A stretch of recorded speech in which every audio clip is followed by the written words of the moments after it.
All right, let's get into the game recaps first. We'll start with the first one. We had the Lions losing 29-22 to the Packers. This one was ugly. Jared Goff continues to turn the ball over. We had Jordan Love throw for 268, 3 touchdowns.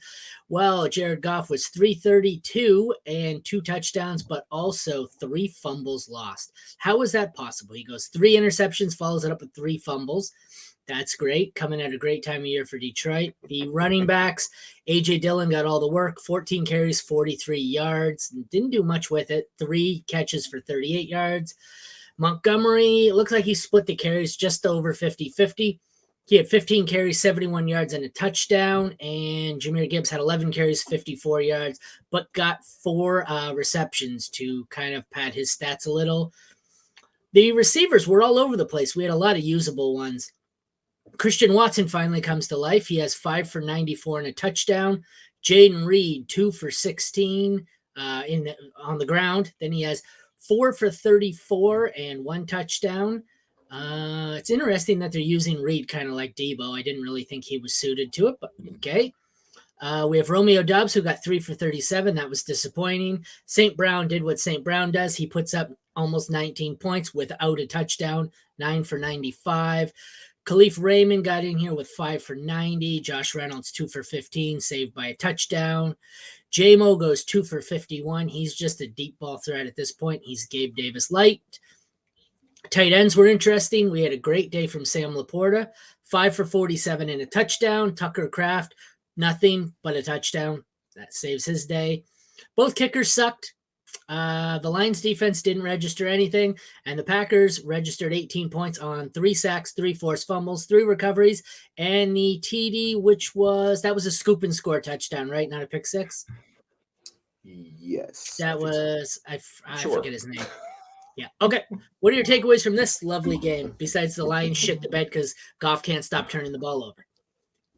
Yeah, I mean, like Packers' offense looked good. Like the issue with Detroit's been their defense all year, and this more just led into it as my daughter's screaming in the background. So don't mind the applause for Jordan Love. But yeah, the offense looks good. They've figured some stuff out. Jordan Love is come on looking like a capable NFL quarterback the past month plus. So he looks like he's going to be the guy moving forward with that team. And they got a bunch of young pieces, so it's promising. Detroit, yeah, it was ugly. Like there's just no way to just say anything else. They played terrible. Jared Goff cost them this game, basically, is what I'm talking about. And then yeah, you can look at the rest. But overall, like there's some positive things for Detroit, but I'm not happy with this game for them. Yeah, I have to veer us off track here for one quick second because I have to make this decision before I go back to work with my rankings here. We're not expecting Devon Achane to play today, correct? Yeah, I know he's out. Okay, correct. Well, Fantasy Pros doesn't have him listed as out. They have him listed as doubtful. Yeah, So I have to update my rankings here before I go back to work because I won't get a chance. So I wanted to confirm. I was erring to the side that he was out, but all right, sorry, continue. What are your thoughts, Jeremy? Jordan Love, totally agree. Goff, he's up and down. That Green Bay defense can do enough, and they certainly did it. Rashawn Gary had a ridiculous day. But for fantasy, I'm looking at the running backs here, right? David Montgomery is who we know David Montgomery to be. It's great that he keeps getting in the end zone.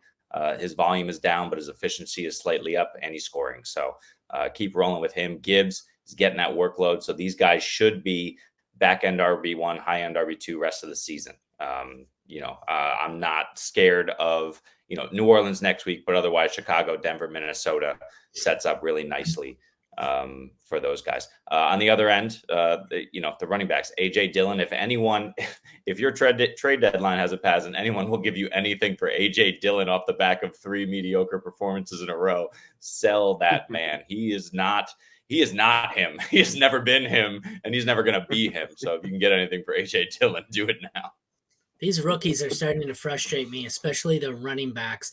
This is why I've gotten to the point where I absolutely don't care about draft capital at all in my dynasty leagues because the best rookies this year are not the ones who were the highest draft capital.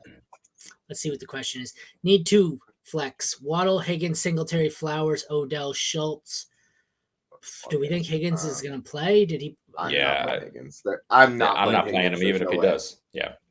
I think it's Waddle, Singletary if Pierce doesn't play, but I think Pierce is back, so you go Waddle, Flowers.